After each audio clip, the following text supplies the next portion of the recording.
Hello students, आज मैं आपको समझाने जा रही हूँ रिकर्जन चैप्टर, जो डिस्क्रीट मैथमेटिक्स का एक टॉपिक है। उसमें हम लोग पढ़ने जा रहे हैं होमोजेनियस सॉल्यूशन। होमोजेनियस सॉल्यूशन एक मेथड है। इसमें हम ये दिखा रहे हैं कि इक्वेशन के इक्वल टू एक की साइड ज़ीरो होती है, उसे हम होमोजेनियस इक्वेशन कहते हैं। And next non homogeneous equation. Non homogeneous equation के राइट साइड में कोई भी कांस्टेंट वैल्यू हो सकती है ज़ीरो के अलावा। And third is general solution. General solution निकालने का मेथड होता है homogeneous solution plus particular solution. अब मैं आपको बताऊंगी कि homogeneous solution and particular solution निकालते कैसे हैं। ये देखिए स्टूडेंट्स, हमारे पास इक्वेशन है Sn-2 Sn-1 plus Sn-2 equals to 1 यानी कि हमारे पास गिवन इक्वेशन जो है वो नॉन होमोजेनियस इक्वेशन है। तो हम यहाँ पे लिखेंगे the given equation is non homogeneous equation. Sn-2 Sn-1 plus Sn-2 equals to 1। अब हमें क्या करना होगा, हमें अपने आप लेट करना होगा कि होमोजेनियस इक्वेशन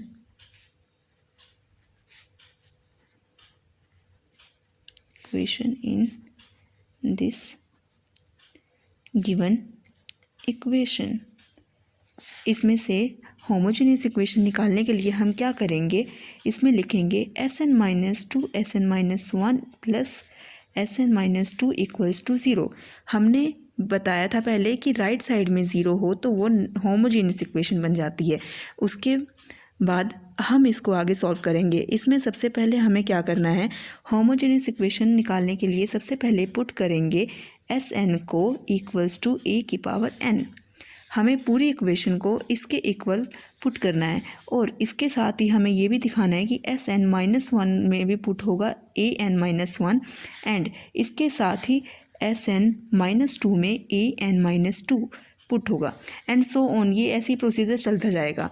अब हम इसमें इक्वेशन को पुट करेंगे। देखिए an-2 an-1 plus an-2 equals to 0। इस प्रोसीजर के बाद हमें इसमें से सबसे स्मॉलेस्ट वैल्यू देखनी है। सबसे स्मॉलेस्ट वैल्यू मतलब नेगेटिव में -2, an-2 सबसे स्मॉलेस्ट वैल्यू है इस पूरी इक्वेशन में। उसको क्या करेंगे, हम कॉमन करेंगे।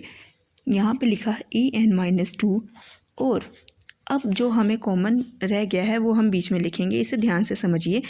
हमारे पास है an और हमने कॉमन निकाला है an-2। देखिए an-2 की मल्टीप्लाई अगर an से करें तो n कटने के बाद a की पावर स्क्वायर रह जाती है। सो हम भी यहाँ पर लिखेंगे a की स्क्वायर नेक्स्ट -2। अब देखिए an-1 एंड an-2, अगर इसमें से हम देखें कि n कैंसल एंड -1 एंड -2 में से -1 एंड +2 में से 1 रह गया, तो हम यहाँ पे सिंपल a लिख सकते हैं क्योंकि a की पावर अगर 1 भी होगी तो वो सिंपल a ही आएगा। नेक्स्ट में 1 आएगा क्योंकि वो सेम वैल्यू हमने कॉमन की है। ये इक्वेशन बनाने के बाद हमें इसे डिवाइड करना है 2 पार्ट्स में। कैसे, देखिए an-2 equals to 0 and a² -2a + 1 equals to 0। हमने 2 पार्ट्स में इसको डिवाइड कर दिया। नेक्स्ट में हम ये देखेंगे कि हमारे पास इसका सॉल्यूशन निकल सकता है कि नहीं। इसे ध्यान से देखिए, a की पावर n-2 इक्वल्स टू 0, इसको हम सॉल्व नहीं कर सकते, इसलिए ये रिजेक्ट हो जाएगा। नेक्स्ट हमारे पास इक्वेशन है a² -2a + 1 इक्वल्स टू 0।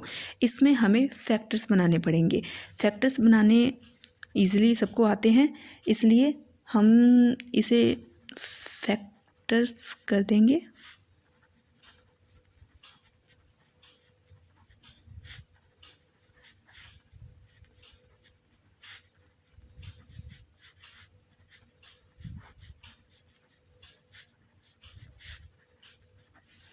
देखिए सिंपल हमने फैक्टर बनाए हैं, a की वैल्यू 1 एंड a की वैल्यू 1। इस पे हमारे पास दोनों वैल्यू सेम आ गई है। इसके मेथड के अकॉर्डिंग हमें अब निकालना है होमोजेनियस इक्वेशन।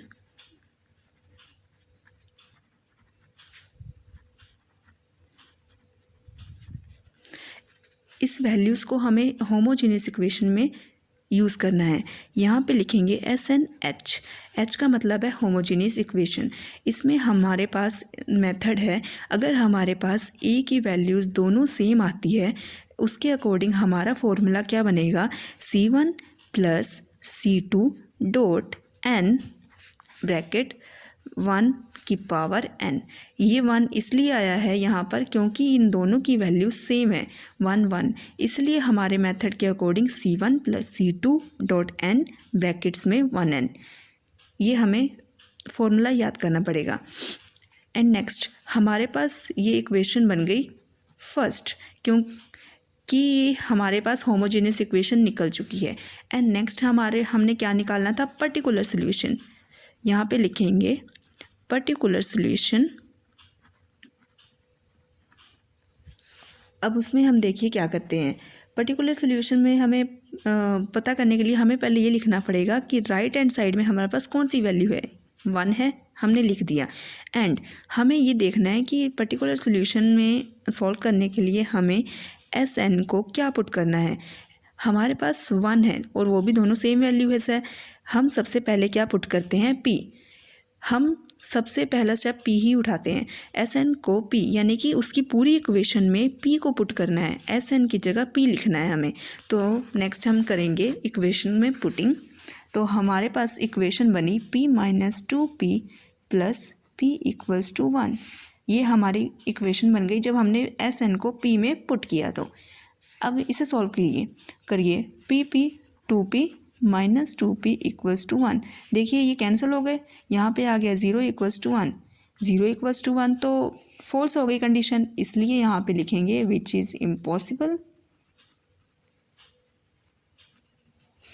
एंड नेक्स्ट मैंने आपको बताया था जैसे हम SN को n पुट करते हैं, अगर उससे हमारा सम सॉल्व नहीं होता है तब हमें क्या पुट करना पड़ेगा, SN इक्वल्स टू NP, उसके साथ n ऐड हो जाएगा। अब हम पूरी इक्वेशन में उसको ऐसे ही पुट करेंगे। हमारे पास इक्वेशन के अकॉर्डिंग NP माइनस 2।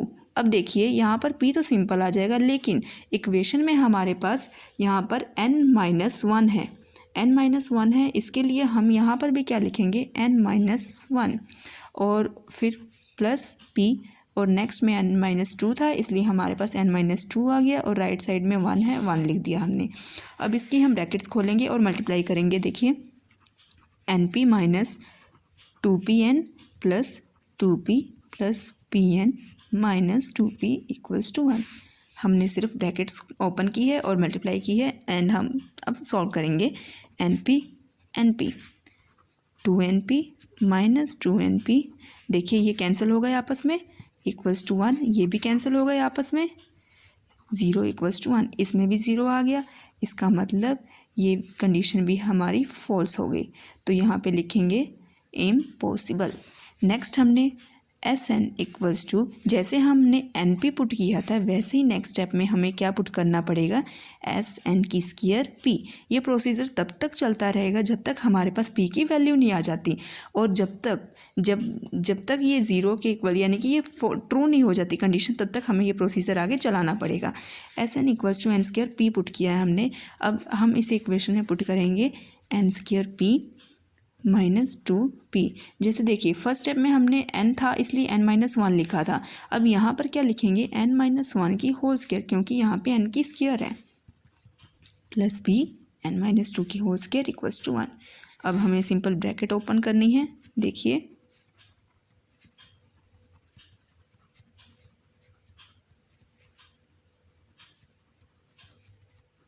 जस्ट मैंने इन ब्रैकेट्स को सॉल्व किया है, जो स्क्वायर थी उनको हटाकर सॉल्व कर दिया है। अब आगे देखिए मैं इन ब्रैकेट्स को ओपन करने जा रही हूँ।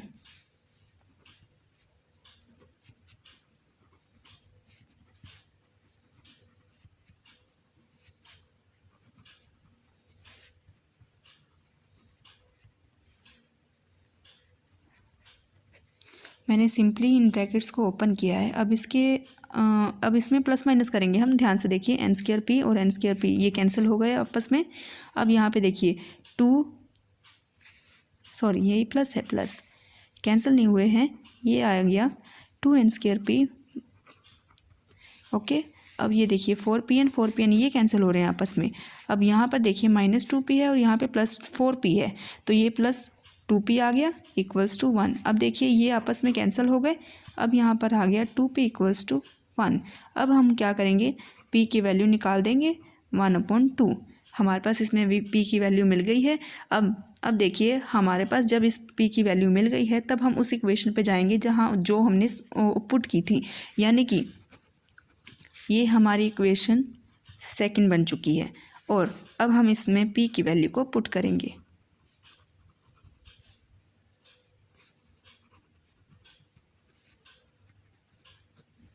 ठीक है, अब हम इक्वेशन लिखेंगे क्योंकि ये पर्टिकुलर इक्वेशन है। इक्वेशन थी हमारे पास n²p, इसमें हमने p की वैल्यू पुट कर दी है। p की वैल्यू पुट करने के बाद इक्वेशन बन गई 1/2 n²p। देखिए फ्रेंड्स, नेक्स्ट हम क्या कर रहे हैं, जनरल सॉल्यूशन पता कर रहे हैं। जनरल सॉल्यूशन में हमने आपको बताया था कि उसका फॉर्मूला होता है homogeneous solution plus particular solution. अब हम नेक्स्ट जो हमने प्रीवियस किया है अभी होमोजीनियस सॉल्यूशन, वो हम लिखेंगे।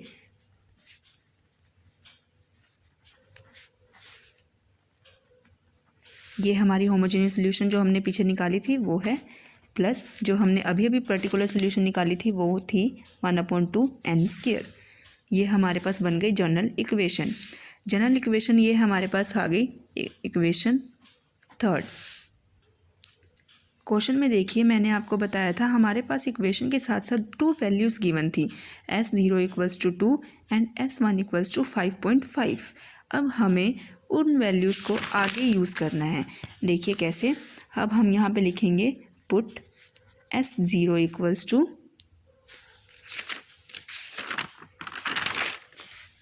2। इसके अकॉर्डिंग देखिए कि n की वैल्यू हमारे पास 0 आ गई क्योंकि यहाँ पर 0 है। अब हमें इस इक्वेशन में इनको पुट करना है। देखिए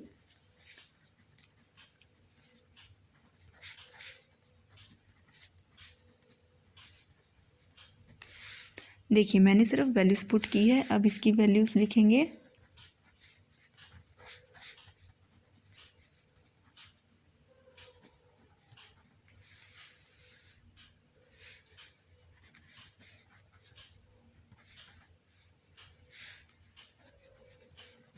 देखिए हमारे पास इस प्रोसीजर से C1 की वैल्यू आ चुकी है।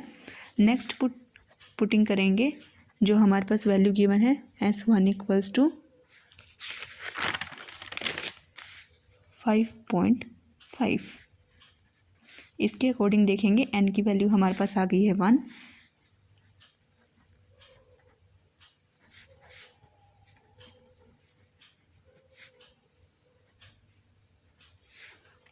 देखिए अब हम इसमें वैल्यूज पुट कर रहे हैं।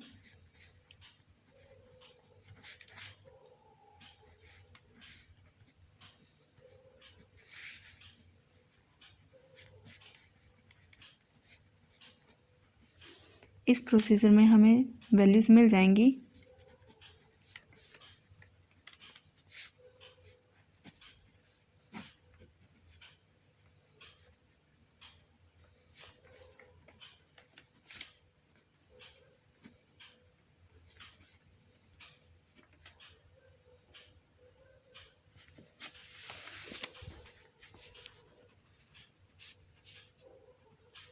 ये हमारे पास इक्वेशन है, उसमें हमें C1 की वैल्यू पुट करनी है जो हमने पीछे निकाली थी C।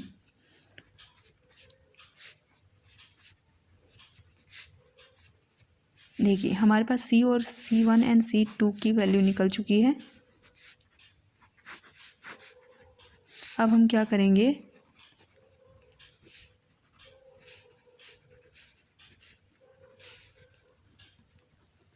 इक्वेशन थर्ड जो हमने बनाई थी यहाँ पर उसमें हम C1 एंड C2 की वैल्यू पुट कर देंगे।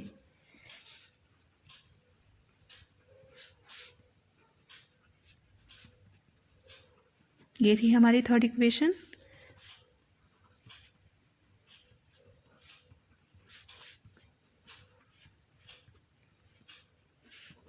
देखिए ये आ गया आपका आंसर और ये ही आपकी जनरल इक्वेशन है जो आपके सामने है। आपको इस सब में कोई भी डाउट हो या कोई भी और प्रॉब्लम हो तो आप कमेंट बॉक्स में कमेंट कर सकते हैं। Thank you.